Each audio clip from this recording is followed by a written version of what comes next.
Hello everyone, কি খবর সবার? Welcome back to Aquaris BD. আমি হচ্ছি সাইদ হাসান, আর এই চ্যানেলটাতে আমি ট্রাই করি বাংলাদেশে যত অ্যাকোয়ারিস্ট আছে তাদের হেল্প করার জন্য বাংলা ভাষায়। তো আজকের যে টপিকটা এটা হচ্ছে ডিআইওয়াই সারফেস স্কিমার। এখন ফার্স্টে যারা জানেন না যে সারফেস স্কিমার কি অথবা এটা কেন ইউজ করি আমরা, তাদের জন্য বলে রাখি। সারফেস স্কিমার হচ্ছে আমাদের ট্যাঙ্কের পানির উপরে যে প্রোটিনের পাতলা একটা লেয়ার হয়, তৈলাক্ত দেখতে, তেল তেল টাইপের দেখতে হয়। এরপরে হচ্ছে খাবার দিলে অথবা হাত দিলে এটা আবার সরে যায়। এই যে একটা প্রলেপ তৈরি হয় ট্যাঙ্কের পানির উপরে, এইটা ক্লিয়ার করার জন্য অথবা ট্যাঙ্কে ভেসে থাকা ময়লা ক্লিয়ার করার জন্য অথবা ট্যাঙ্কের পানিটাকে একটু বেশি ক্লিয়ার রাখার জন্য সারফেস স্কিমার আমরা ইউজ করতে পারি। এখন ধরেন আপনার ট্যাঙ্কটা ওপেন, লাইক এরকম যে ট্যাঙ্কের উপরে ওপেন, তো অনেক পোকামাকড় পড়তে পারে, ধুলাবালি পড়তে পারে। এই জিনিসগুলো করে কি, সারফেস স্কিমার ভিতরে টেনে নেয় এবং পানিটাকে ক্লিন রাখতে সাহায্য করে। এটার প্রাইস 500, 800, 1000, 1200, 16, 15, 20,000 টাকা পর্যন্ত সার্ভিস স্কিমার পাওয়া যায় এখনকার মার্কেটে। আমার এই চ্যানেলে আমি ট্রাই করি সবসময় যে ওই জিনিসগুলাই কিভাবে আমরা আমাদের হাতের নাগালে যেসব জিনিসপত্র আছে ওগুলা দিয়ে ক্রিয়েট করতে পারি। তো আজকের ভিডিওটা হচ্ছে ডিআইওয়াই সার্ফেস স্কিমার। তো চলেন দেখে নিই যে কিভাবে আমরা এই সার্ফেস স্কিমার বানাবো।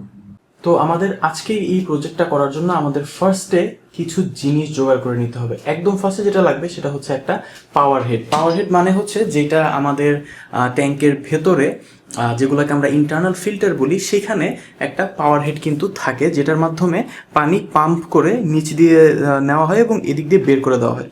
সো এটা আমার কাছে সবচেয়ে ছোট যে পাওয়ার হেডটা ছিল সেটা আমি নিয়ে নিয়েছি। আপনারাও ট্রাই করবেন যে যেন একটু ছোট হয়, হ্যাঁ, একদম বড় লাইক সোবো 1200F এই টাইপের কিছু নিয়েন না। 320F অথবা এই পাওয়ার হেডটা, এগুলো ইউজ করতে পারেন। এটা হচ্ছে RS604, এটা ইউজ করতে পারেন। এটা ছোট, এটা লেস পাওয়ার কনজিউম করে, এবং যেগুলো হচ্ছে খুব কম আর কি পাওয়ারফুল ওগুলো ইউজ করবেন। এরপরের জিনিসটার ক্ষেত্রে আপনাদের একটু ক্রিয়েটিভ হতে হবে। কেন বললাম জিনিসটা, কারণ এরপরে আমরা যেটা ইউজ করব সেটা কিভাবে কাজ করে, সেটা আমাদের ট্যাঙ্কের যে উপরের সারফেসটা ওইখান থেকেই শুধু পানি নিতে হেল্প করবে, অন্য কোনো জায়গা থেকে পানি নিতে দেবে না।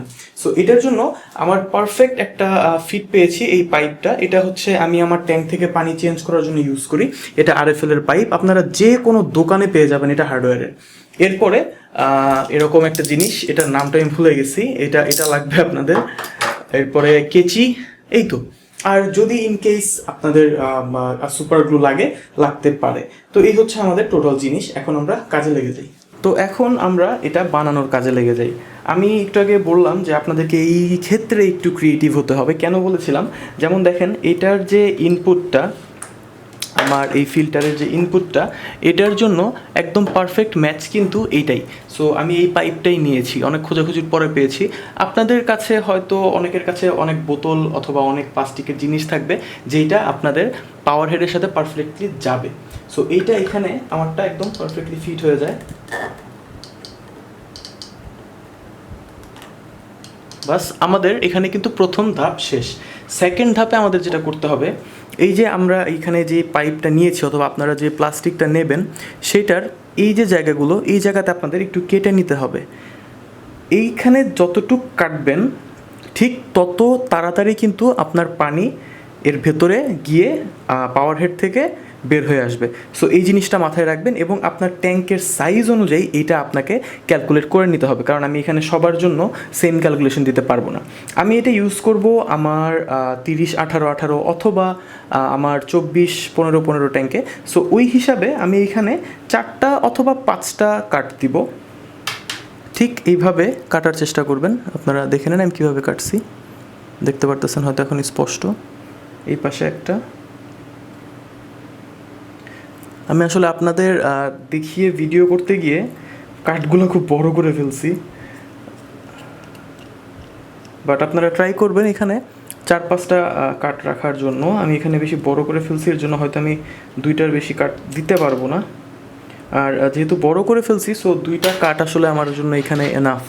ওকে, সো আমার কিন্তু এখানের কাজ শেষ। সো দেখতে পারতেছেন আমি কিভাবে কেটে নিয়েছি পাইপ 2টা, এই পাশে এবং 2 পাশেই কিন্তু কেটে নিয়েছি। তো এখন আমরা ট্যাঙ্কে চলে যাই। সো আপনারা স্পষ্ট দেখতে পারতেছেন, যেহেতু এই ট্যাঙ্কটা নতুন করে স্কেপ করা, নতুন করে মাটি দেওয়া হয়েছে, দেখেন এটার উপরে কিন্তু ওই যে যেটার কথা বললাম আমি, তৈলাক্ত পদার্থটা দেখতে পাচ্ছেন এটা জমছে। সো এইটাকে রিমুভ করার জন্য অথবা ভেসে থাকা পাতা রিমুভ করার জন্যই কিন্তু আসলে এই জিনিসটা তৈরি।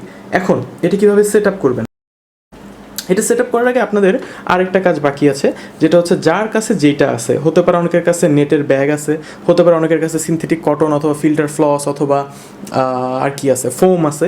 সো সেটাই আপনাদের এখানে ইউজ করতে হবে, ঠিক এই জায়গা পর্যন্ত ভরে দিবেন। সো আপনারা দেখতে পারতেছেন আমি কিভাবে এটা সেট আপ করেছি, ঠিক অর্ধেক পানির নিচে এবং অর্ধেক পানির ওপরে। অ্যান্ড আপনাদের দেখানোর জন্য আমি এটা এখানে প্লেস করেছি। আপনারা দেখতে পাচ্ছেন আমার উপরে এখন অনেক তেল জমে আছে। যেন এটার পানিটা টানতে সুবিধা হয় আমি এখানে অল্প একটু পানি দিয়ে নিই, আর এটাকে একটু অ্যাডজাস্ট করে দিবেন। দেখে আমি একটু নিচু করে দিলাম।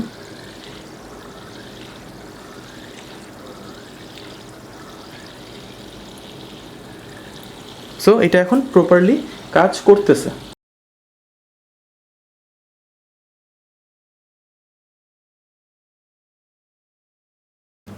মাত্র 5 মিনিট চললো আর কি, এবং 5 মিনিট পরে আমি আপনাদেরকে পানির অবস্থাটা দেখাই।